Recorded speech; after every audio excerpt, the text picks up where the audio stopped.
దేవన్ గారు, ఎవరు జాస్తి కృష్ణ కిషోర్ కావచ్చు, లేకపోతే రాజమౌళి కావచ్చు, లేకపోతే ఈయనెవరు అసలు ఏబివి వెంకటేశ్వరరావు, వీళ్ళందరూ పారిపోయారా? ఏబి వెంకటేశ్వరరావు ఎక్కడ పారిపోయాడు? ఎన్ని ఆరోపణలు చేశారు ఏబి వెంకటేశ్వరరావు మీద? నిలబడ్డాడు కదా, పోరాటం చేశాడు కదా, కోర్టులకు వెళ్ళాడు. అది కదా ఫైటింగ్ చేయాల్సింది. ఇవాళ వెంకటరెడ్డి పారిపోవటం ఏంటి, వాసుదేవరెడ్డి పారిపోవటం ఏంటి? అసలు వీళ్ళు ఇండియన్ సర్వీసెస్ అది ఫిట్టేనా? దానికి అసలు అర్హులేనా? మనం చూసాం. దీనికోసమే వీళ్ళని డిప్యూటేషన్ మీద తెచ్చుకున్నారా? ఏ ఉద్దేశంతో వాసుదేవరెడ్డిని ఆంధ్రప్రదేశ్ కేడర్ తీసుకొచ్చారండి? దురుద్దేశపూర్వకమే కదా.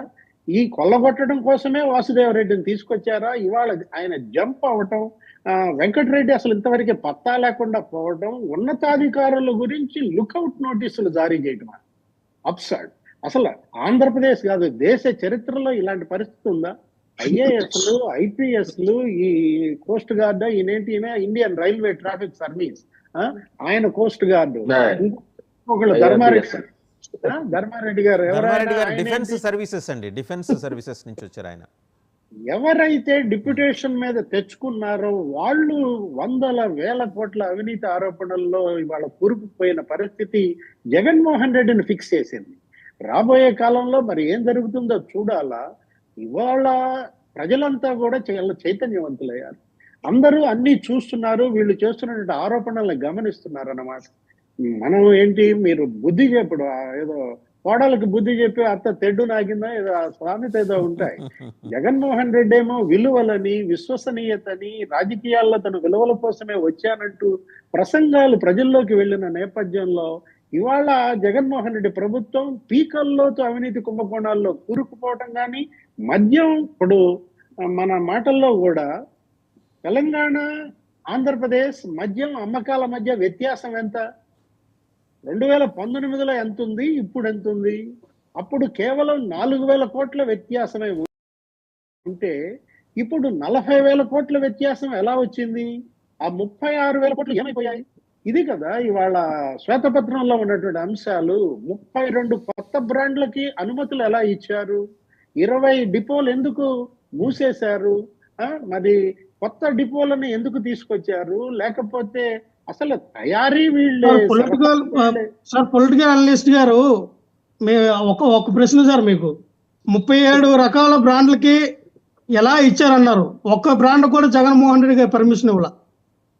ఎవరు చెప్పారు? ఏ శ్వేతపత్రం రిలీజ్ చేశారు? వీళ్ళు అధికారంలోకి వచ్చి 90 రోజులు కూడా ఇవే బ్రాండ్లు ఎందుకు కంటిన్యూ? ఒక్క నిమిషం సార్, అధికారంలోకి వచ్చి 90 రోజులు కూడా ఇవే బ్రాండ్లో ఇదే విధానం ఎందుకు కొనసాగిస్తూ ఉన్నారు? వీళ్ళు అధికారం రాగానే ప్రక్షాళన ఎందుకు చేయాలి? ఈ 30 ఇప్పుడు కూడా ఇదే విధానం ఎందుకు కొనసాగిస్తూ ఉన్నారు?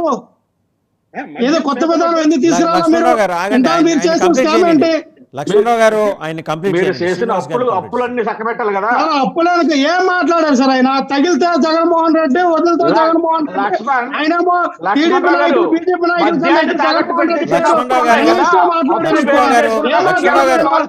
లక్ష్మణరావు గారు ఆయన మాట్లాడండి. లక్ష్మణరావు గారు ఆయన కంప్లీట్ చేయండి. లక్ష్మణరావు గారు మీరు ఆగండి, ఆయన సత్యనారాయణ గారు మీరు కూడా ఆగండి. సత్యనారాయణ గారు మీరు కూడా ఆగండి, ఆయన మాట్లాడండి. మద్యం శ్వేతపత్రంలో అంశాలు చదివి వినిపించమంటారా వాసుదేవన్ గారు? ఇప్పుడు తనేమన్నారు? ఇప్పుడు ఆ శ్వేతపత్రాన్ని ఎందుకని ఖండించలేదు?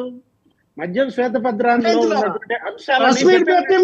ప్రెస్ మీట్ పెట్టి జగన్మోహన్ రెడ్డి గారు 2.5 గంటలు చెప్పారు. ఒక్క బ్రాండ్ కూడా నేను పర్మిషన్ ఇవ్వాలా, ఒక్క డిస్టిలరీ కూడా నేను పర్మిషన్ ఇవ్వాలా. మీరు ఏ బ్రాండ్ల మీద సంతకాలు పెట్టి వెళ్ళారో అవే బ్రాండ్లు కంటిన్యూ అయినాయి. మీరు ఏ డిస్టిలరీకి అయితే అనుమతులు ఇచ్చారో అవే డిస్టిలరీ అనుమతులు అయినాయి. ఎలా సార్? లక్ష్మణరావు గారు మిమ్మల్ని ఆగమన్నానా? లక్ష్మణరావు గారు ఆయన చెప్పనియండి. లక్ష్మణరావు గారు ఆయన చెప్పనియండి ప్లీజ్. రూపాయి చేరింది, ఎక్కడ అవినీతి జరిగిందని ఆయన చెప్పనియండి. కాదు ఇవి, ఆరోపణలు కాదు. ఇది ప్రభుత్వం శాసనసభలో ఇచ్చిన శ్వేతపత్రాన్ని ప్రభుత్వం మీరెందుకు ఖండించలేదు? శాసనసభలో ఖండించాల్సింది మీరు ప్రెస్ మీట్ పెట్టారు జగన్మోహన్ రెడ్డి గారు అని చెప్తున్నది. ఒకవైపేమో శాసనసభ గగ్గోలు పెడుతోంది దీనిపైన. 7 శ్వేతపత్రాలని ఇచ్చిన ప్రభుత్వాన్ని మీరు శాసనసభలో ఫిక్స్ చేయాలి. మీరు సభకి ఎందుకు గైర్ హాజరవుతున్నారు? ఇప్పుడు ఇవాళ శాసనసభకి జగన్మోహన్ రెడ్డి వెళ్ళకపోవడం వల్లే కదా ఈ సమస్య అంతా కూడా. అదే జగన్మోహన్ రెడ్డి శాసనసభకి వెళ్ళి శాసనసభలోనే గనక నిలదీస్తే ప్రజల్లోకి మీ సందేశం ఎలా వెళ్తుంది? ఎంత రిజిస్ట్రేషన్ ఉంటుంది? ప్రెస్ మీట్ పెట్టి చెప్పారు అనేది ఇప్పుడు ఎక్కడున్నాడు మీ మద్యం శాఖ మంత్రి? మద్యం శాఖ మంత్రికి బాధ్యత లేదా? జగన్మోహన్ రెడ్డి హయాంలో ఎక్సైజ్ చూసింది ఎవరు? ఆయన కదా స్పందించాల్సింది. అప్పటి ఎక్సైజ్ శాఖ అధికారులు పారిపోవడం ఏంటి? ఇవాళ ప్రజలు ప్రశ్నిస్తోంది అది. నేను ఎవరు పారిపోరండి, ఎవరు పారిపోరు? గత ప్రభుత్వంలో ఏ నాయకులు ఎలాగ పారిపోయారో, గత ప్రభుత్వంలో ఉన్నటువంటి శాఖ మంత్రులు ఎలాగ వెళ్ళిపోయారో, ఎక్కడ దాక్కున్నారో అందరూ తెలుసు. ఎవరు పారిపోరు. మీ దగ్గర నిజంగా ఆధారాలు బయట పెట్టమని చెప్తున్నాం. ఏమి లేకుండా జరిగిపోయింది ఏం జరిగిపోయింది మీ దగ్గర ఆధారాలు మాట్లాడతారు. లక్ష్మణరావు గారు రామ్ కుమార్ గారు మాట్లాడతారు. ఎందుకంటే ఉట్టిగా మనం లక్ష్మణరావు గారు కన్నా రామ్ కుమార్ గారు మాట్లాడతారు. దారి అయినా లేదా? లక్ష్మణరావు గారు ఒక్క నిమిషం. దారి అయినా లేదా?